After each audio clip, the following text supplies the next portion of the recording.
Now these next two, I think it's gonna be more interesting because they both had injuries. They both had Yeah, after major injuries, and I think I don't know. You could take that either way. You could be like that makes them a better player. That makes them like the fact that they came back and they still, was at the top of the league. But whatever, we're gonna get into it. All right. So next, best version of this player, we got Paul George. We got the Indiana Stick. We got OKC, and we got the Clippers, the current version of the Clippers. yeah. Um, I ain't gonna lie, I'm gonna tell you, I'm kicking this one off. PG's one of my three favorite players in the league right now. So I'm gonna kick this one off. I'm going OKC, just the best version of who they were, like at their top of the top. I'm going OKC.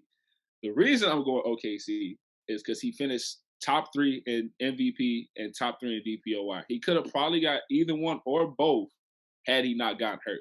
And I know that season has a taint on it because Dame, like that's it. It has a taint on it. But like like you said, the fact that he was still so good after, especially him, like he had the gruesome stuff. Like That shit. most people, like, gee, bro, we was like shorties watching on TV, like, ooh, I what the I fuck? was done. I was like, ain't no more Paul George playing, bro.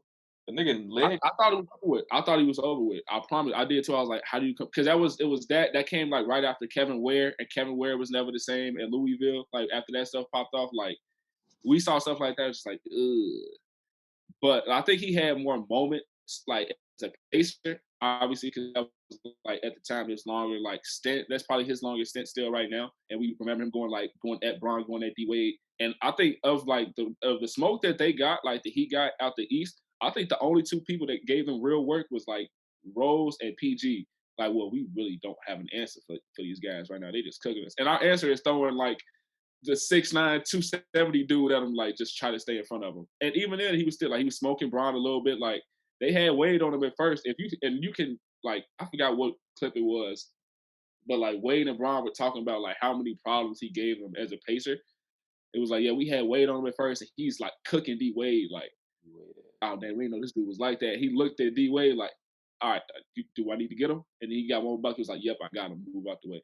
But like OKC, like he was everything came together. I think that's when we see more of like his handle, like get a little bit more cleaned up because he probably got one of the cleanest handles in the league. I think we first started seeing that when he's OKC and he's just like gaming people, like step back, side step, like relying on that mid range, that 3-point jumper, and like still like having a few bodies he catch throughout the season. And I think that's also like culminated, like Russ telling him like, I need you to do this. Like, I can't be the dude that goes get like that's it's detrimental to your team if you have like Russell Westbrook trying to like go and get you 30 a night. It might get you some wins, but it's not going to be winning basketball. Like if that makes sense. At the end of the day, it's not winning basketball. You might win because he's just that good, but and then I just don't think he's like. I think he's still really good on the Clippers. I just think it's his best version of himself. Like he still obviously has like a handle, he got the jumper and stuff like that. But right now it's just been like injuries and stuff that's been like kind of going on with him too while he's there. It's been his whole career, but especially like the Clippers, they probably should be favorites out the like West. But because of his injury history and Kawhi's injury history, and like it just can't keep happening. But he also was showing out. He was showing his ass in that Western Conference. Was it Western Conference Finals last year? Did they make the Western Conference Finals? I tweeted. Western Conference. No, not last year, but yeah, you're right. The year before what just went through. It was Western Conference Final. It was the Clippers. Okay, I think I picked the Western Conference in the second round, but like he was giving work. As soon as Kawhi went out, he was going crazy. But I just don't think like that's still as good as the OKC version of him. Like OKC version like came out and like as everybody be talking shit about PG, nobody had shit to say that year until Dame did his thing. Like nobody had shit to say. So I'm going OKC version of him. I just don't think like if you roll the ball out there, I think he still got some slight athleticism to him, and he like still clamping up, and he's still giving you like just buckets on buckets from every single level. Like you not staying in front of. Him. So the funny thing is with this one, like you was just talking about the Clippers version of Paul George. Yeah, I think that he could be because obviously I feel like people be like, oh, like they ability, like, oh, this person can do something or they can't do this. And I'm like, bro, if they're not doing it, I don't want to hear what you can do. Like if it ain't yeah, on the court, I don't want to hear it. So I think that this Paul George, this current Paul George on the Clippers, is probably the best version of him, but he don't get a chance to show it mm, because he had two. I think that's why we don't like again, like you said, Kawhi went out, Paul George looked like old Paul George. He ain't look like he was playing second fiddle. But when Kawhi is on the court, he's deferring. It's like obviously going to defer because Kawhi's the better player, but you're not seeing the full Yeah. potential of Paul George. So I think just off ability, I would go with that Clippers Paul George, but he don't get to show it. He's not gonna show it because Kawhi there. So I gotta go Indiana Paul George, but only it's crazy because we ain't agreeing on none of these. Is crazy. It's conversation. But I say Indiana Paul George, and it's because of something you said in there. Paul George was cold as hell on OKC up until the playoffs. I feel like like you said, I think it's the moments. Indiana Paul George had the moments, but it was also I'm big on playoffs. Like what you doing in the playoffs. I'm not one of the people that's like, the regular season don't matter. You play 82 games against pro, that shit matter. Like that wasn't a fluke. So I'm not saying it's a fluke or nothing, but just like it's like he was really going at D Wade, at LeBron. And we need this. It's a conversation that you talk about. They say D Wade is a good defensive player. I disagree. It's a couple moments where niggas been gave D Wade their work. Jamal Crawford dropped 50 on his head. He had to switch off of Paul George. That's a different conversation. But I think everybody gets cut. Yeah. But go ahead. But I think that Indiana Paul George had way more playoff success. I think that somebody could argue that, it's East versus the West. That's a huge difference that people can make. So I wouldn't be mad at that. But I don't know that playoff experience. They got bounced by Utah, the rookie Donovan Mitchell, and then they got bounced by Dame. I don't know which one was first or second, but it's them your 2 L's, and then that was it, right? And then he bounced. Yeah, because he was only there for 2 years. He was there for that 1 year after he got traded from the Pacers, and then that second year he signed. He was there that second year because he signed that extension, and then after that second year, he requested that trade to go to the Clippers to be with Kawhi. You're not wrong. That Donovan Mitchell one is definitely a stain, and my man, I don't hear the end of that because my boy at his head though.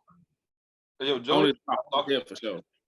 Joe Ingles not talking about that. From Paul George. Yeah, I was gonna say Joe Ingles was the one getting work. To be honest with you, that wasn't even Donovan Mitchell.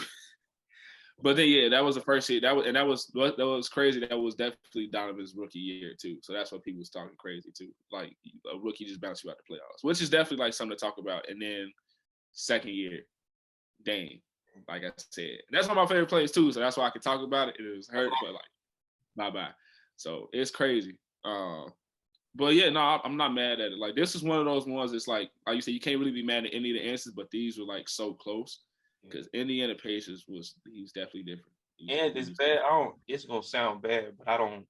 Obviously, it's an obvious thing. He just moved way better in Indiana. That's because that's injury, and that I can't really think of the last time PG caught a body for real. Like he don't attack and as expected, you don't attack the rim the same after you had a gruesome leg injury like that. Like you got to work on your in between, your float game. Like all that shit you got to, but like that Paul George, like catching the ball on Birdman, like just the way he was attacking the rim was way better at that time. But obviously, it's because it's pre-injury. But I'm not knocking him, but I'm just saying just who I would take more. Yeah. I'm gonna take Indiana Paul George. I ain't mad at it, man. I'm not mad at it at all. That's when I started. I was like, I didn't know he was like this for real. Because if you remember at the time, they used to think Danny Granger was gonna be that guy. And he came out of nowhere. He won his most improved. It was like, nah. And also, Danny Granger got hurt. But the crazy thing is on 2K. I remember playing with the Pacers on 2K, and I saw Paul George, and I was like, yo, they got a 6'10" shooting guard. I ain't know nothing about, bro. You feel like a minute. You feel me?